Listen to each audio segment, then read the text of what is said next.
가피풀 말씀 테마. 나의 생각이나 감정에 속지 말자.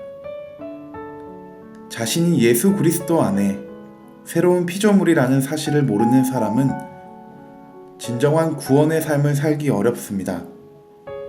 왜냐하면 그 사람에게는 옛날에 부처 믿고 절에 다니는 것이나 지금 예수 믿고 교회 다니는 것에 별 차이가 없기 때문입니다. 절에서 교회로 바뀌었을 뿐입니다.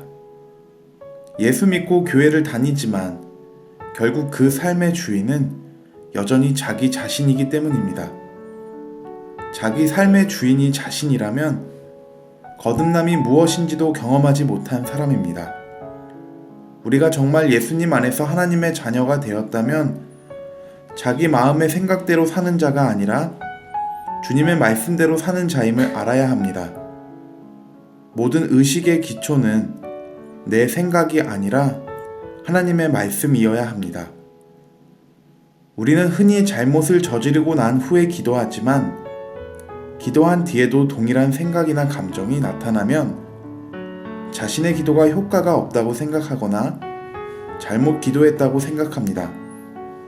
그런 사람은 자신의 감정이 제 풀에 사라질 때까지 기도하거나 그렇지 않으면 다른 더 큰 문제로 인하여 그 문제가 더 이상 내 관심의 대상이 아닐 때, 즉 기억에서 잠시 밀려나 잊혀질 때 자신이 용서받은 것으로 여깁니다.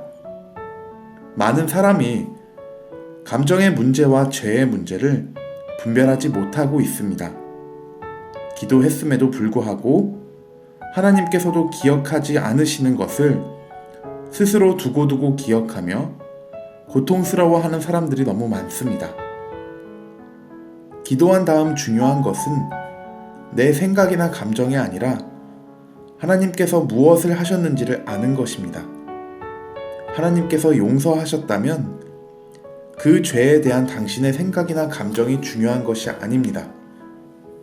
마귀는 바로 이런 사실을 알지 못하는 성도들을 늘 미혹시키고 다시 죄 가운데로 들어가게 만듭니다. 예수 그리스도의 이름으로 당신의 죄를 자백하고 회개했다면 당신은 죄 사함을 받은 것입니다.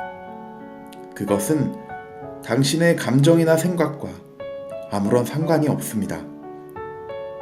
당신 안에 계신 예수 그리스도로 인하여 하나님께서 행하신 일입니다.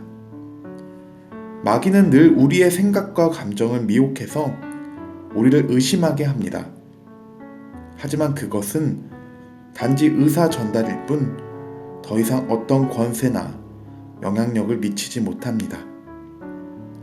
만일 우리가 우리 죄를 자백하면 그는 미쁘시고 의로우사 우리 죄를 사하시며 우리를 모든 불의에서 깨끗하게 하실 것이요.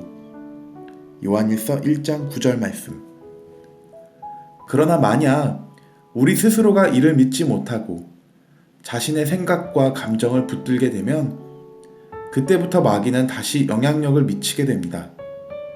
다시 말해 우리가 죄를 짓고 난 다음 회개했음에도 불구하고 우리 마음에는 얼마든지 회개하기 전과 동일한 생각이나 감정, 죄책감이나 정죄감이 들 수 있습니다. 그러나 그것은 마귀가 다시 당신을 사로잡기 위해 던지는 미끼일 뿐 결코 어떤 능력이 있는 것은 아닙니다. 우리는 자기 마음의 생각이나 감정에 속지 말아야 합니다. 하나님의 말씀에 따라 우리 마음의 생각과 감정을 변화시킬 줄 알아야 합니다. 그것이 바로 하나님의 자녀만이 갖는 믿음의 특권입니다. 하나님의 자녀는 하나님께서 행하신 일을 믿는 자이지 자신의 생각과 마음을 믿는 자가 아닙니다. 하나님 아버지께서 당신의 죄를 사하신 것을 왜 당신이 부정합니까? 가피풀 말씀 테마. 나의 생각이나 감정에 속지 말자.